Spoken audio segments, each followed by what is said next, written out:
imam dulu. Kalau menjadi imam dulu ketika mau menjadi imam, saya memang bercita-cita mau menjadi imam.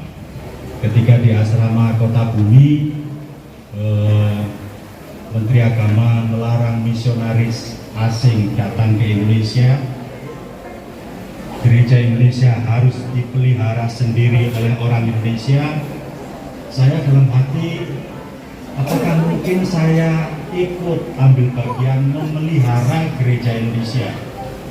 Dan karena itu saya bercita-cita menjadi imam, melamar ke Seminari Bunga Santo Paulus Palembang, syukurlah diterima, lalu kemudian lanjutkan ke Seminari Tinggi di Pematang Siantar. Cita-cita saya yang dalam istilah pengertian gerejani juga merupakan panggilan Allah, itu hanya mau menjadi imam. Menjadi uskup itu tidak terpikirkan sama sekali. Ketika saya ditunjuk menjadi uskup Tanjung Karang, saya bingung bahwa saya lahir di Keuskupan Tanjung Karang benar, tetapi saya lebih banyak berkarya di Pematang Siantar dan saya tidak berinkardinasi istilahnya, tidak menjadi anggota imam Keuskupan Tanjung Karang. Saya memilih ke Pangkal Pinang.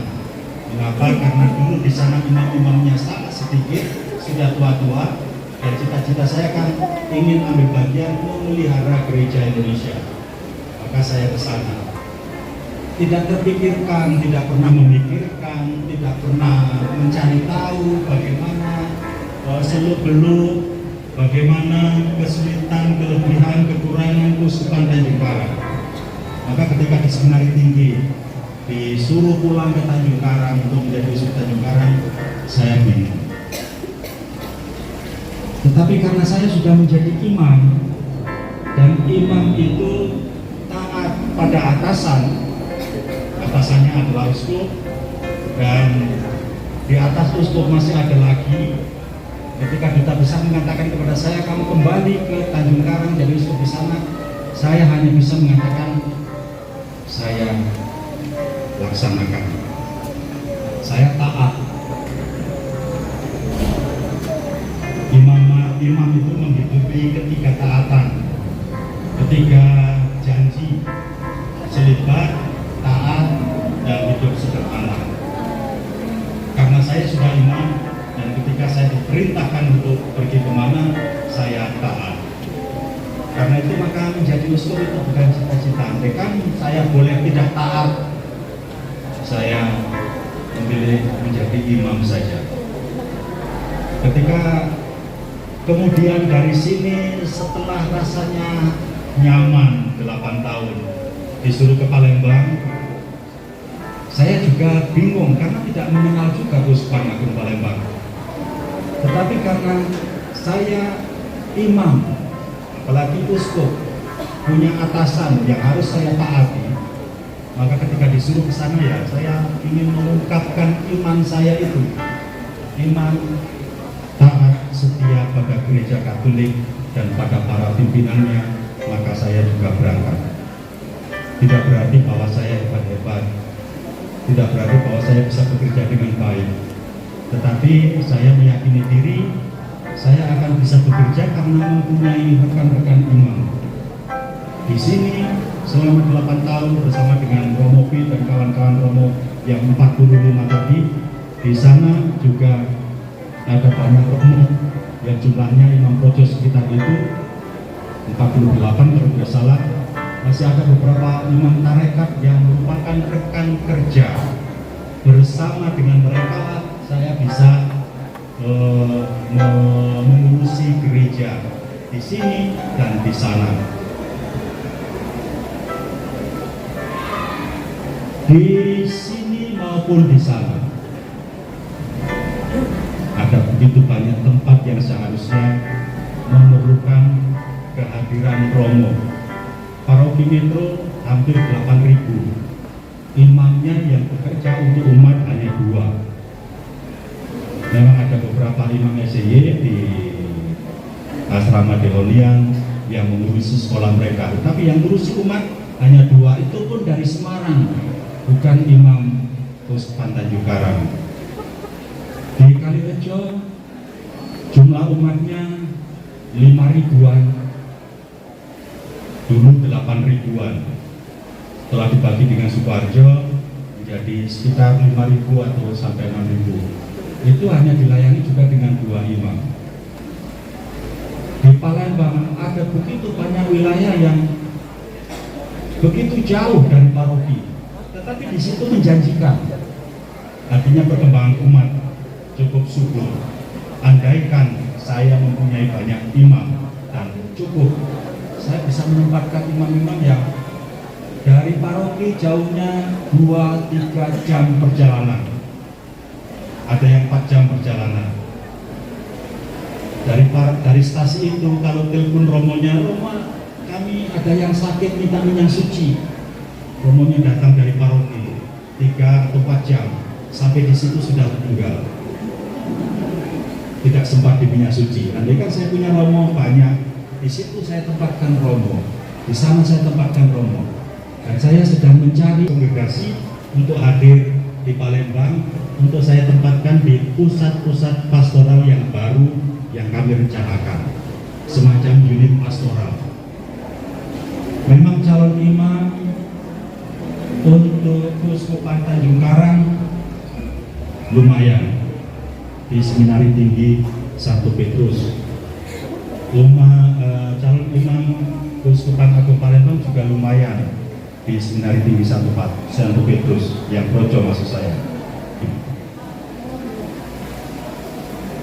Tanjung Karang calon imamnya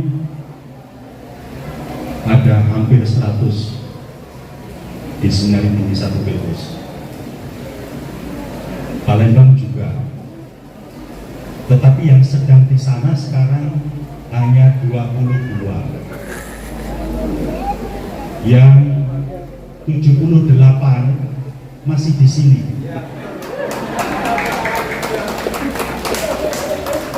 Yang 78 masih di sini.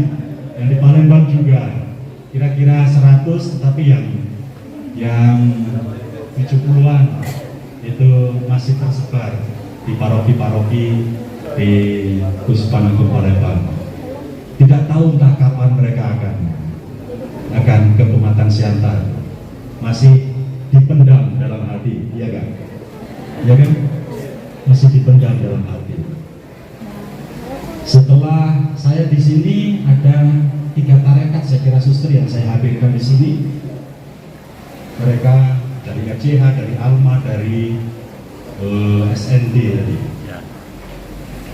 Calon-calon mereka lumayan juga.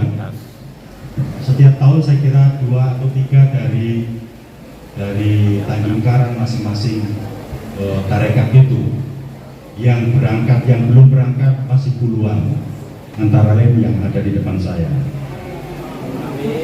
Amin. Amin.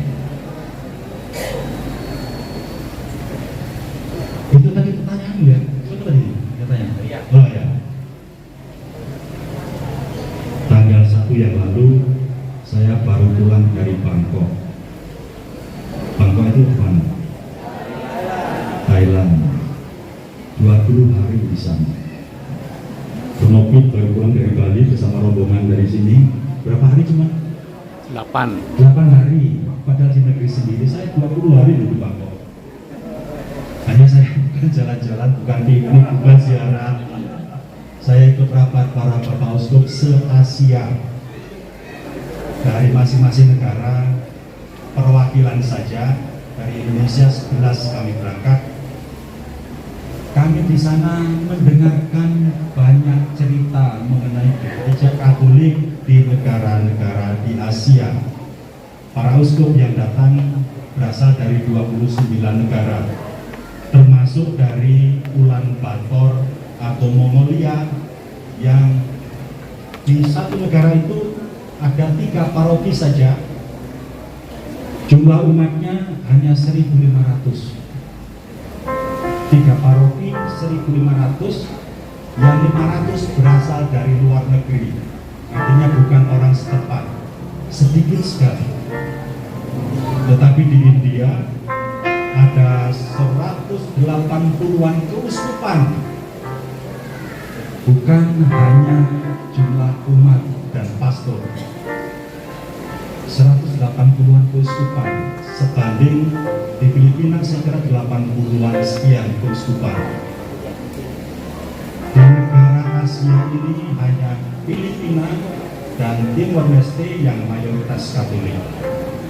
Sementara di negara-negara lain jumlah prosentase umat Katolik dibandingkan umat yang lain sangat kecil. Kita dimanapun dalam arti itu minoritas. Ada yang bahkan kurang dari 1%, seperti yang Mongolia tadi itu. Di Brunei, di Pakistan, di Afghanistan, di Tajikistan, di